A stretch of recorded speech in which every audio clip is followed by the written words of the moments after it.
Hello, everybody. This is Qesheth again with the next in the series of the talks I've been doing entitled The Major Arcana and the Paths of Return. In these talks, I've been going over the cards of the Major Arcana and explaining their significance in the path of initiation, in the path of the return to the Garden of Eden, to the supernal triad. That voyage or mission that we are all born to fulfill.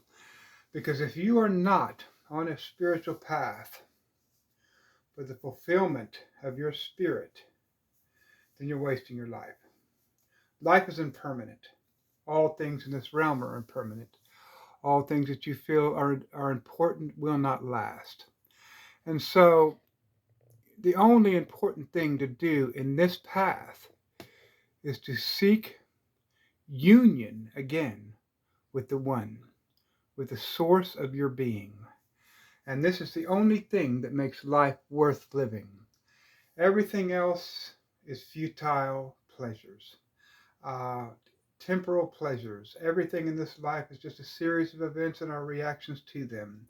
We interpret reality, but in truth, you know, it is a temporal reality. All things will end, but there is that which remains. Again, my name is Qesheth, and 93.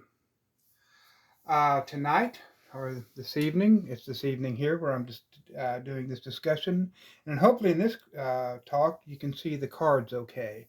I had somebody tell me I have a little bit of trouble, with my phone. I record these classes on my phone because where I live out in the country.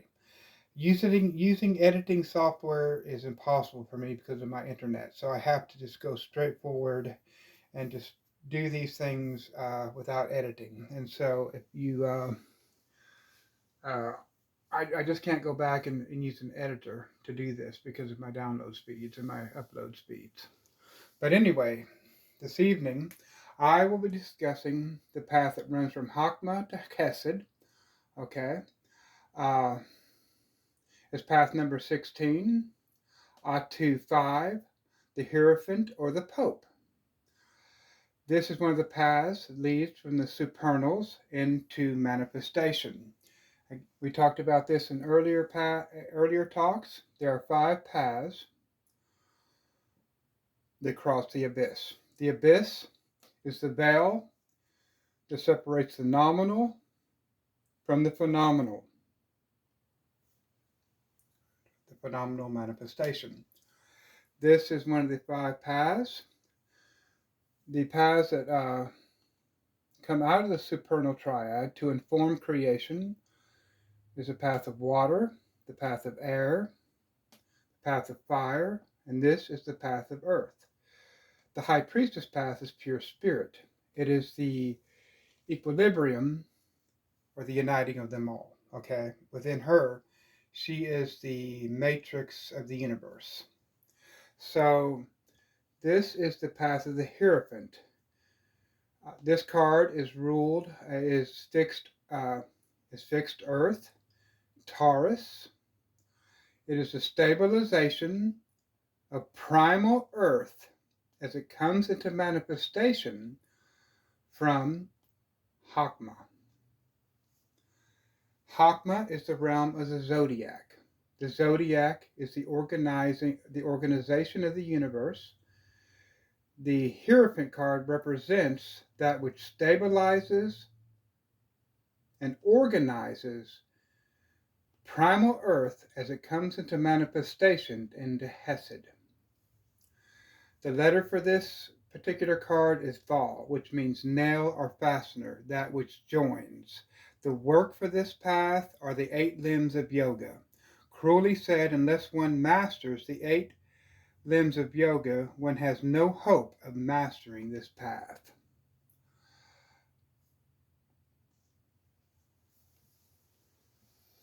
We'll go to what the Sefer Yetzirah has to say about this path. I've discussed that in my previous talks.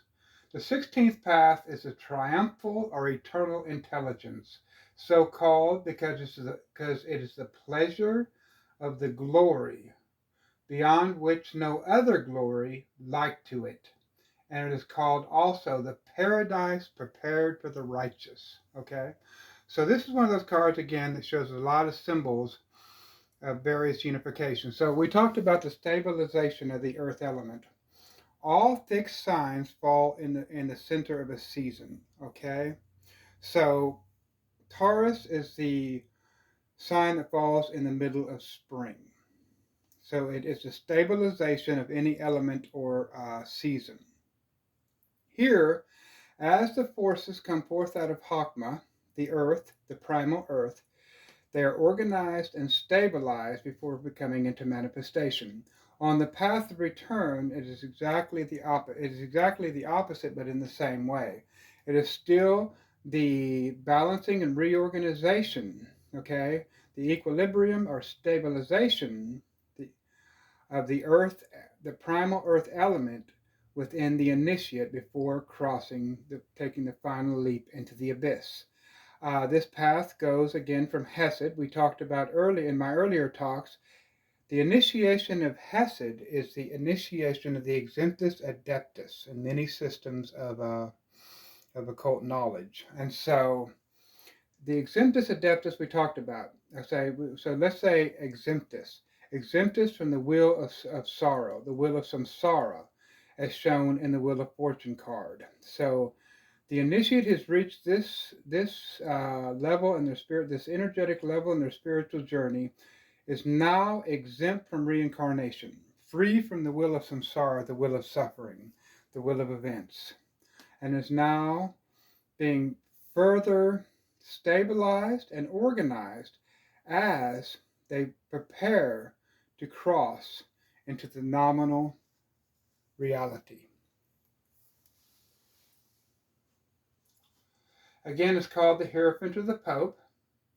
The esoteric title for this particular card is the Magus of the Eternal. Think about that, the Magus of the Eternal.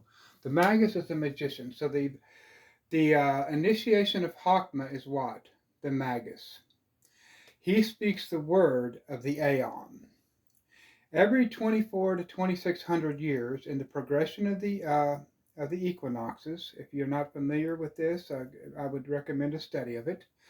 A new Hierophant or a new word is spoken, a new aeon is born, a new spiritual formula is introduced into creation.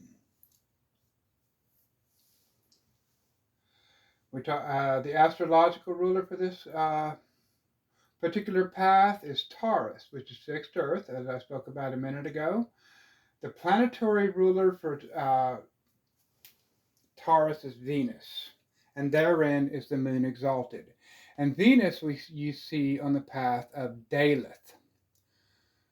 The beginnings or the initial ideas, the initial idea for the manifestation, the physical manifestation. So this is the initial thought, the initial idea. Here, the ideas of nature are fully formed before becoming into manifestation. And again, the moon is exalted, which is the High Priestess card, which represents what? The unconscious, the matrix of the universe hidden within us. And it's the matrix that is built, in which all physical manifestation is built. So you can think about like the various polarities, how we attract. And so you have the negative and positive polarities. One attracts the other. So this is how physical manifestation is made up. And again, it connects the supernal Father with the Father in manifestation. So you have the Yod, the supernal Yod, and the Yod being brought into manifestation. And again, this card represents the regulation or stabilization of the primal earth element. We're not talking about the earth element as it manifests in Malkuth, in physical manifestation. We're talking about the primal earth. The opposite of this card on the Tree of Life, of course, is the Chariot. The Chariot card is Cardinal Water. He bears the Holy Grail.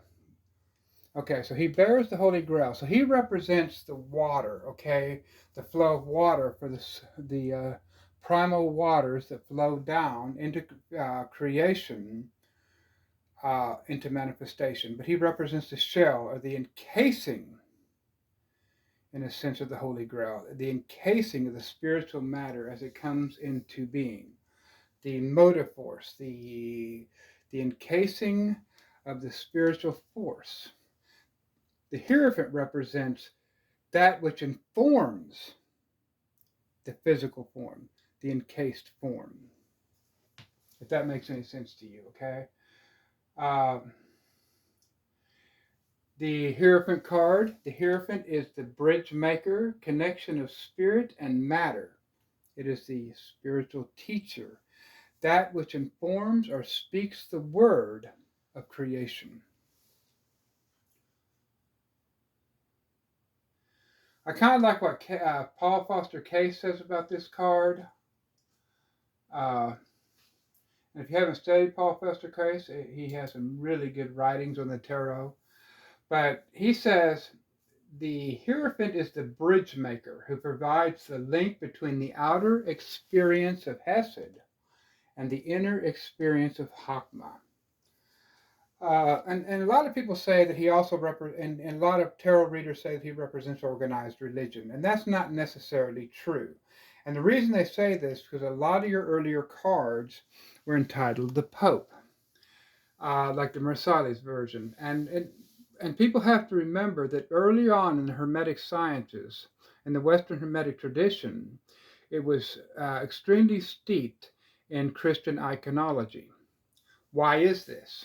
Because it was okay to be a practicing magician, hermeticist, metaphysicist, as long as you were Catholic.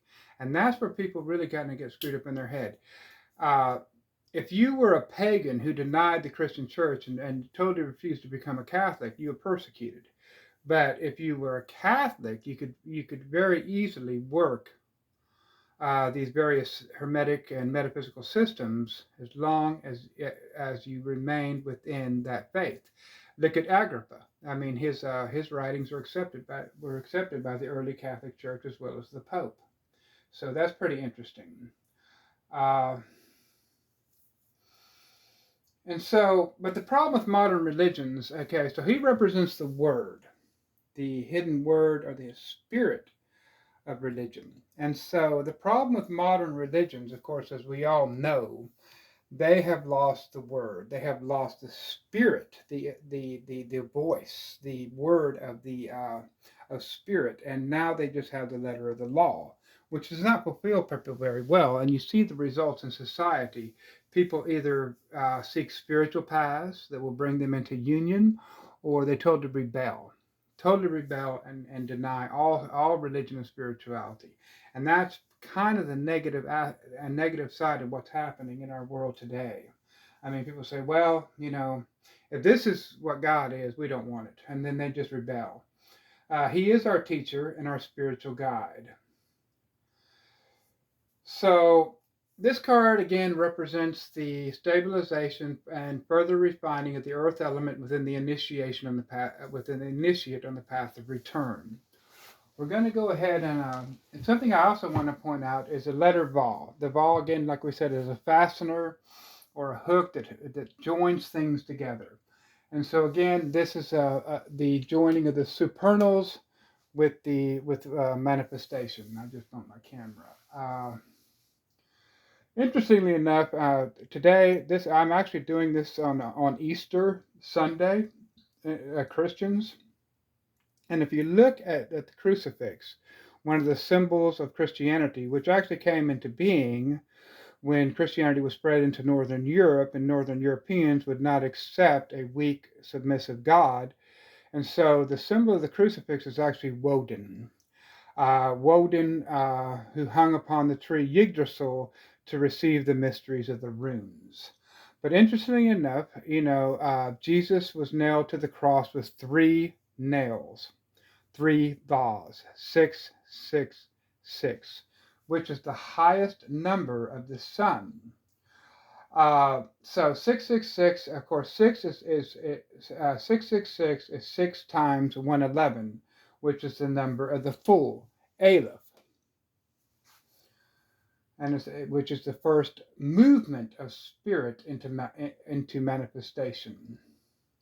He is the male equivalent of the high priestess.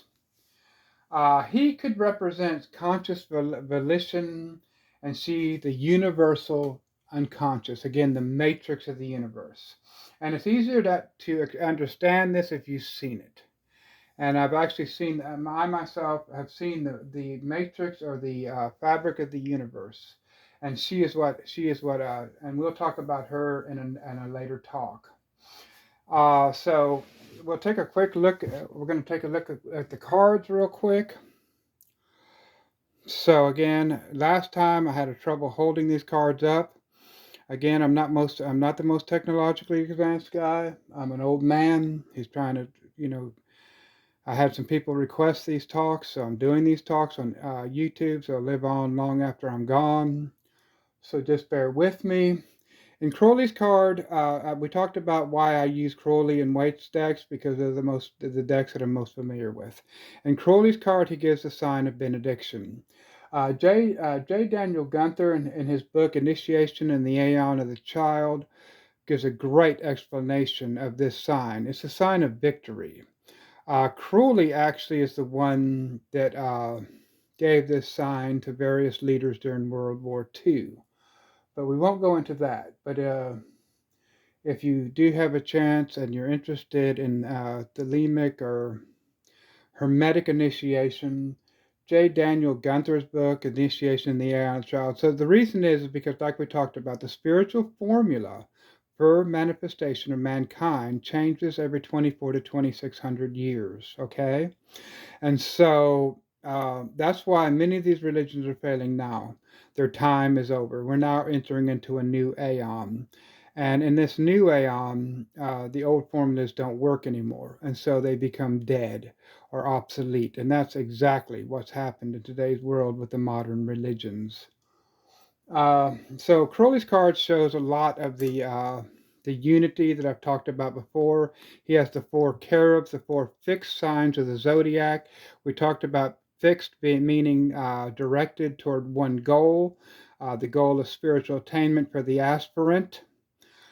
And again, we talked about this path represents the stabilization of the primal earth element as it comes into manifestation. So here on Crowley's card, you see elephants, which represent the cherubs of Yesod, and also stabilization, strength, and the removing of obstacles. In the Vedic tradition, he would be Ganesh, who would be the elephant god who would remove obstacles. You see the bull of Taurus. Okay, I keep trying to drop this card down. You see the wand. Crowley says that it represents the 3 aeons, the aeon of Isis, Osiris, and Horus, the child. So we've gone through these various progressions. There is debate. Some say we're getting ready to enter into the aeon of Mot, but we will not go into that with this discussion. Behind his head is interesting. I don't know if you can see it. I'm going to try to do the best I can to show this to you. But he has this serpent, and he has the dove. You see this earlier in Crowley's deck. And in his book, the Book of the Law, it states that there is a dove and there is a serpent. Choose ye well. And so there is love and there is love. There is dove and there is a serpent. Choose ye well. And so these are the 2 aspects of the spiritual path, the Bhakti Yoga and the path of the magician. And here you see that the serpent itself, if you can see that okay, is nailed down by 9 nails. 9 referring to the influence of the moon, to the unconscious on this path. But here he is fixed. In earlier cards, you see the serpent moving around quite a bit, but this serpent is fixed. We talked about that the serpent energy is both the redeemer, and a savior. It is the various, it's the sexual energy of our bodies, the electromagnetic current that runs through all of creation. But it can be directed lower or higher to lower aspirations to the world and sex and our various things that we do, or it can be directed to spiritual aspiration. And here it is nailed and fixed to spiritual aspiration by 9 nails, which represent, again, the influence of the moon. So again, the moon here, again, representing the universal unconscious. In Crowley's cards, you also see the hexagram and the pentagram, the uniting of the microcosm and the macrocosm. The letter Va is 6. The Atu number for this card is 5. 5, 6 is 11. 11 is the number of what? The great work fulfilled. The union of microcosm and macrocosm. He has this window behind him, the Oriel, which is with the rose in full bloom, representing spiritual enlightenment or attainment. He has a phallic crown. And here, interesting, you see the same figure that you would see on his card, Adjustment. In the Waite's version, it would be called Justice. She holds a sword and a symbol of the moon, okay, representing the moon's influence, the influence of the high priestess, the spiritual essence of the high priestess, her influence on this path, the path of the unconscious. Again, that's why it's so important to find time for meditation and quiet time, because the unconscious speaks in symbols. If you're busy all the time, your mind's going 1,000 miles all the time, you're probably not connecting with your inner self.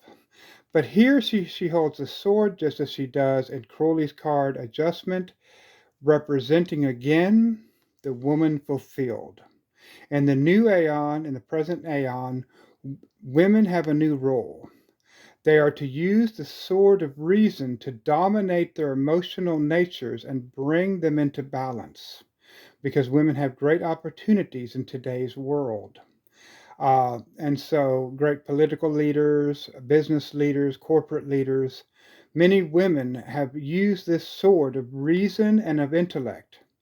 But it can go either way. It can go to the point where there's a denial of the spiritual aspect of the woman. Women have you see this point going down into her. Women have this natural connection to spirit. In traditions throughout the world, throughout time, women have been seen as prophetesses, the seers. You talk about the oracles of Delphi, you talk about the Siddha practitioners of the northern peoples. Women were known, okay, to have an open doorway to spirit. Why? Because they give birth. And so soul's spirit has to come into them and be manifested. I'm sorry, I've got a kind of tongue-tied there. So he has this kind of look about him. It's kind of not really, it's kind of a malicious look, because he is also the initiator. And those who have taken the path of initiation know it's not a gentle path. This journey is not a gentle journey, and few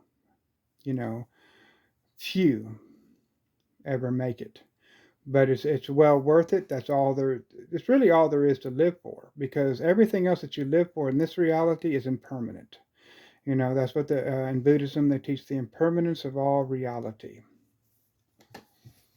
And we'll look at Waite's card real quick. Let's look at his card.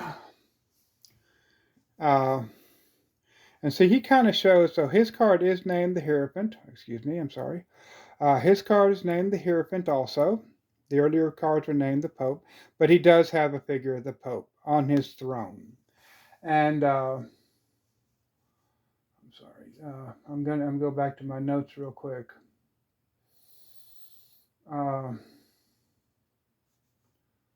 So he sits upon the throne, which is so in Catholicism. So in Waite's card, he sits upon this throne. Excuse me, I'm sorry, I drifted off. In Catholicism, he speaks ex cathedra, from the throne. And when speaking from the throne, when the Pope speaks from the throne, his words are considered infallible.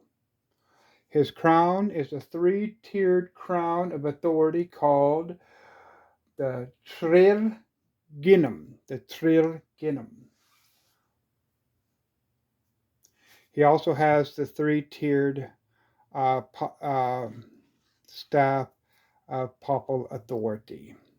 Before him nailed two figures, which represents the two aspects of ourself, the unconscious and conscious, united. At his feet, again, are the keys. Waite says they're the keys to heaven and hell. They're the keys to the mysteries that the initiate seeks to unlock the doors of the mysteries. But in order to do this, he must unify the conflicts within himself. He also gives the sign of benediction. He sits between two pillars, as you also see in Waite's High Priestess card, the pillars of the mysteries, Boan and Jochan, that stand before the temple of King Solomon. And again, you see on the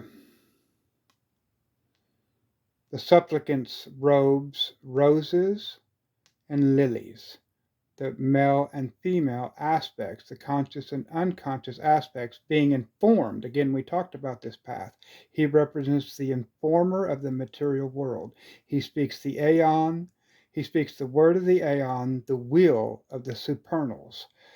So this is the being, the HGA consciousness within us, the spiritual consciousness within us all that guides us and speaks to us. His color, just like in Crowley's card, is the color of this path in the King's Scale, which is kind of a red-orange.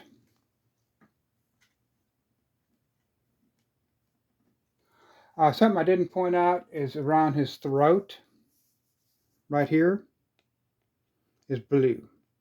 The blue for the Vishuddha chakra. Because this card is attributed to the throat. What is the throat?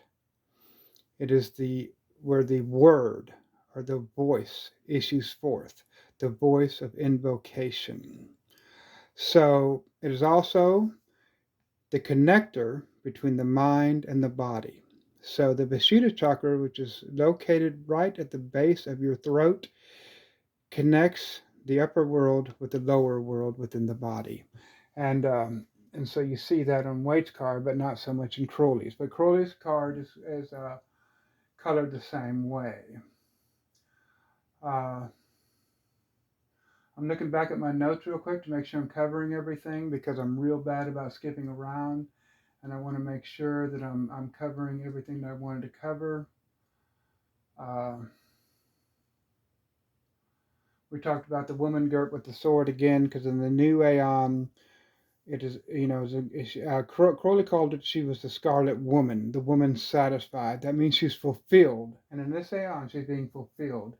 But there are many people in the government that would seek to take away the rights of women because of the rulership of the Black Brotherhood, the false religion that has ruled over our culture and caused so many problems for so long.